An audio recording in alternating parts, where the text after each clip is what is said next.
اللهم صل على محمد وعلى آل محمد كما صليت على إبراهيم وعلى آل إبراهيم إنك حميد مجيد اللهم بارك على محمد وعلى آل محمد كما باركت على إبراهيم وعلى آل إبراهيم إنك حميد مجيد الحمد لله وحده الصلاة والسلام على من لا نبي بعده السلام عليكم ورحمة الله وبركاته প্রিয় দর্শক, কাছে দূরে দেশ বিদেশে যে যেখানে অবস্থান করছেন সকলকে জানাই আমি আমার আন্তরিক সালাম, শুভেচ্ছা, অনেক অনেক অভিনন্দন। প্রিয় দর্শক, আজকের ভিডিওতে 4টে আমল আমি আপনাদের সঙ্গে শেয়ার করব ইনশাআল্লাহ। প্রিয় দর্শক, এই 4টে আমল এতটাই গুরুত্বপূর্ণ, এতটাই মহত্বপূর্ণ যে এই 4টে আমলকে যদি আমরা না করি তাহলে কোশ্চিন কালেও আমরা না দুনিয়ার জীবনে একজন সফল ব্যক্তি হতে পারবো এবং আমাদের জীবনকেও সুখ শান্তিপূর্ণ জীবন হিসেবে গড়তে পারবো না এবং পরকালেও আমরা সফল হতে পারবো না, আমরা নাজাত পাবো না, আমরা ধ্বংস হয়ে যাব।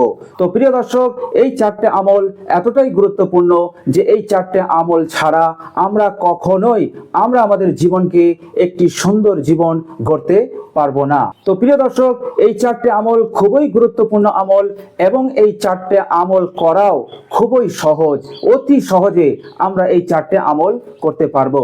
প্রিয় দর্শক, 4টে আমলের মধ্যে 2টি আমল তো আমাদেরকে করতেই হবে আর 2টি আমল হতে আমাদেরকে বিরত থাকতে হবে। তো প্রিয় দর্শক, চলুন এই 4টে আমল কি কি আমরা সরাসরি হাদিস শরীফ থেকে জেনে নেই। প্রিয় দর্শক, এই 4টে আমল জানতে ভিডিওর শেষ পর্যন্ত থাকুন। প্রিয় দর্শক, হাদিস শরীফটি বর্ণনা করেছেন হযরত আব্দুল্লাহ ইবনে ওমর রাদিয়াল্লাহু তাআলা আনহুমা। তিনি বলছেন, ক্বালা রাসূলুল্লাহ সাল্লাল্লাহু আলাইহি ওয়াসাল্লাম আলা উখবিরুকুম বিওয়াসিয়াতি বিনূহ ইবনা। রাসূলুল্লাহ সাল্লাল্লাহু আলাইহি ওয়াসাল্লাম বললেন, আমি কি তোমাদেরকে খবর দেব না, আমি কি তোমাদেরকে বলবো না হযরত নূহ আলাইহিস সালামের ওসিয়ত সম্পর্কে। হযরত নূহ আলাইহিস সালাম যে ওসিয়ত নিজের সন্তানদেরকে করেছিলেন, সমস্ত সাহাবায়ে কেরাম রিজওয়ানুল্লাহি আজমাইন ক্বালু বালা, উপস্থিত সমস্ত সাহাবায়ে কেরাম রিজওয়ানুল্লাহি আজমাইনগণ বললেন, হে আল্লাহর রাসূল, অবশ্যই বলে দিন হযরত নূহ আলাইহিস সালাম নিজ সন্তানকে কি ওসিয়ত করেছিলেন। এরপর বিশ্বনবী সাল্লাল্লাহু আলাইহি ওয়াসাল্লাম বললেন, ক্বালা আওসা নূহ ইবনা, হযরত নূহ আলাইহিস সালাম নিজ সন্তানকে এই ওসিয়ত করেছিলেন। ফাকাল আলি ইবনিহি, হযরত নূহ আলাইহিস সালাম নিজ সন্তানকে বলেছিলেন, ইয়া বুনাইয়া, হে আমার সন্তান, ইন্নী উসিকা বিসনাতাইনি, হে আমার সন্তান, আমি তোমাকে 2টো আমল করার ওসিয়ত করছি। ওয়া আনহাকা আনিসনাতাইনি, আর 2টি আমল হতে তোমাকে বিরত থাকার ওসিয়ত করছি। হযরত নূহ আলাইহিস সালাম এরপর নিজ সন্তানকে বললেন, উসিকা বিকাউলি লা ইলাহা ইল্লাল্লাহ, হে আমার সন্তান, আমি তোমাকে ওসিয়ত করছি তুমি কালেমায়ে লা ইলাহা ইল্লাল্লাহ এটাকে পড়ে নাও, এটাকে বিশ্বাস করে নাও। এটা ছাড়া তুমি না দুনিয়ার জীবনে সফল হতে পারবে, না পরকালীন জীবনে তুমি সফল হতে পারবে। হে আমার বৎস, এই কালেমার গুরুত্ব মহত্ব কি তুমি জানো? হযরত নূহ আলাইহিস সালাম বললেন, লাউ ওয়াজিআত ফি কিফাতিল মিজান, এই কালমাটাকে যদি একটি পাল্লায় রাখা হয়, ওয়া ওয়াজিআতিস সামাওয়াতু ওয়াল আরযু ফি কিফাতিন, আর সমগ্র আসমান এবং জমিন অর্থাৎ সপ্ত আকাশ, সপ্ত জমিন এবং এর মধ্যে যা কিছু আছে সবগুলোকে যদি আরেক পাল্লায় রাখা হয়, হযরত নূহ আলাইহিস সালাম বললেন, লা রাজাহাত বিহিন্না, তাহলে সপ্ত আকাশ এবং সপ্ত জমিনের পাল্লাটা হালকা হয়ে যাবে এবং কালেমায়ে লা ইলাহা ইল্লাল্লাহ পাল্লা ভারী হয়ে যাবে, ঝুঁকে যাবে। এরপর হযরত নূহ আলাইহিস সালাম বললেন, ও আমার সন্তান, এই কালেমার মহত্ব গুরুত্ব এতটাই বেশি, ওয়ালাউ কানাত হালাকাতান, যদি সপ্ত আকাশ এবং সপ্ত জমিন একটা বৃত্তে পরিণত হয়ে যায়, লা কাসামাতহুন্না হাত্তা তাখলুসা ইলাল্লাহ, তবুও এই কালেমার শক্তি এতটাই বেশি, এই কালেমা সব কিছুকে ভেদ করে আল্লাহ সুবহানাহু ওয়া তাআলার দরবারে চলে যাবে। সুতরাং হে বৎস, এই কালেমা পড়ে তুমি ঈমান গ্রহণ করো এবং ঈমান গ্রহণ করার পরও এই কালেমাকে তুমি বেশি বেশি পড়ো, লা ইলাহা ইল্লাল্লাহ, প্রিয় দর্শক, এরপর হযরত নূহ আলাইহিস সালাম নিজের সন্তানকে আরেকটি ওসিয়ত করলেন, তোমাকে আরেকটি ওসিয়ত করছি, আরেকটি আমল করার ওসিয়ত করছি, আর সেটা হচ্ছে ওয়াবি কওলি সুবহানাল্লাহিল আযীম ওয়া বিহামদিহি, অর্থাৎ এই দোয়াটি তুমি বেশি বেশি পড়তে থাকবে। ঈমান নিয়ে আসার পর এই দোয়াটি বেশি বেশি পড়বে, সুবহানাল্লাহিল আযীম ওয়া বিহামদিহি। হে আমার সন্তান, তুমি কি জানো এই কালমাটা বেশি বেশি পড়লে কি হবে? হযরত নূহ আলাইহিস সালাম বললেন, ফাইন্নাহা ইবাদাতুল খালকি, এই কালমাটা হচ্ছে, এই দোয়াটা হচ্ছে পৃথিবীতে যত মখলুক আছে সমস্ত মখলুকের রুজি। নিজ নিজ ভাষায়, নিজ নিজ ভঙ্গিমায় তারা এই দোয়াটা পড়তে থাকে। অবিহা তুকতাউ আরযাকুহুম, হে আমার সন্তান, এই সমস্ত মখলুকদের যখন খিদে লাগে তখন তারা এই দোয়াটা পাঠ করে, এবং যখনই এই দোয়াটা পাঠ করে আল্লাহ সুবহানাহু ওয়া তাআলা তাদেরকে রুজি প্রদান করেন। সুতরাং এই দোয়াটি হচ্ছে এই পৃথিবীর সমস্ত মখলুকের আল্লাহ সুবহানাহু ওয়া তাআলার পক্ষ হতে রুজি লাভ করার একটি গুরুত্বপূর্ণ উপায় বা আমল।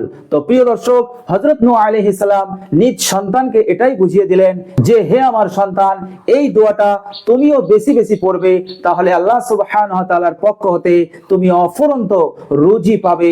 আল্লাহ সুবহানাহু ওয়া তাআলা তোমাকে বরকতপূর্ণ রুজি দান করবেন। কোশ্চিন কালেও মৃত্যু পর্যন্ত তোমার রুজিতে কখনো সংকীর্ণতা আসবে না, কখনো অভাব আসবে না। তো প্রিয় দর্শক, হযরত নূহ আলাইহিস সালাম দুটি আমল করার ওসিয়ত করলেন নিজ সন্তানকে। এক হচ্ছে বেশি বেশি কালেমা শরীফ পড়া, অর্থাৎ লা ইলাহা ইল্লাল্লাহ, আর এক হচ্ছে সুবহানাল্লাহিল আযীম ওয়া বিহামদিহি।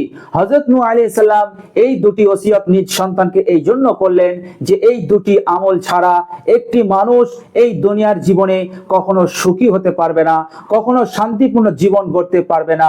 এই জন্য পিতা হয়ে নিজ সন্তানকে এই ওসিয়তটা করলেন, যাতে করে তিনার সন্তান এই দুনিয়ার জীবনে একটি সুন্দর জীবন গড়তে পারে এবং মৃত্যু পর্যন্ত তার রুজিতে যেন কখনোই সংকীর্ণতা না আসে, তার রুজিতে যেন আল্লাহ সুবহানাহু ওয়া তাআলা বরকত দান করেন। তো প্রিয় দর্শক, বিশ্বনবী সাল্লাল্লাহু আলাইহি ওয়াসাল্লাম আমাদেরকে এই কথা জানালেন এই জন্যই আমরাও যেন এই দুটো আমলকে আঁকড়ে ধরি।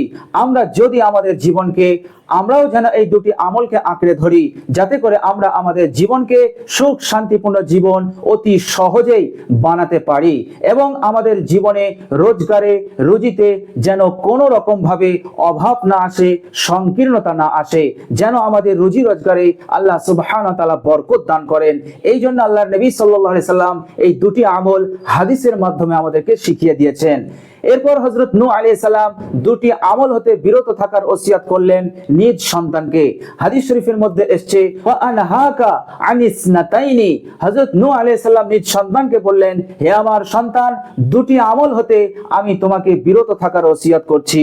তার মধ্যে একটি হচ্ছে আশ-শিরক, তুমি কোশ্চিন কালেও, তুমি কখনোই শিরিকের মতন জঘন্য গুনাহ করবে না, কেননা শিরিক হচ্ছে সবচাইতে বড় জুলুম, আর শিরিকের গুনাহ আল্লাহ সুবহানাহু ওয়া তাআলা কখনোই ক্ষমা করেন না।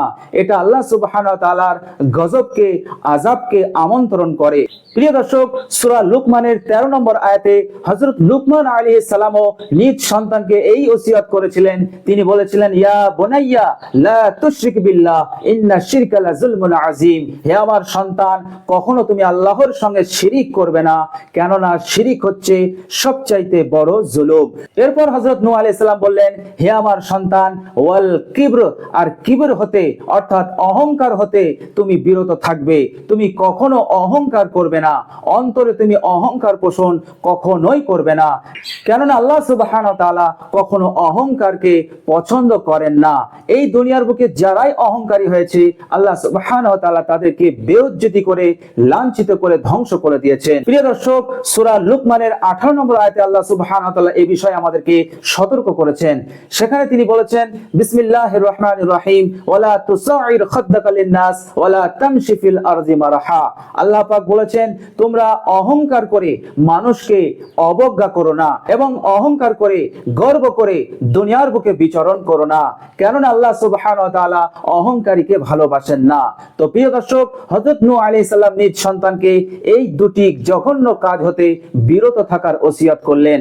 এক হচ্ছে শিরক, আর দ্বিতীয় নম্বর হচ্ছে অহংকার।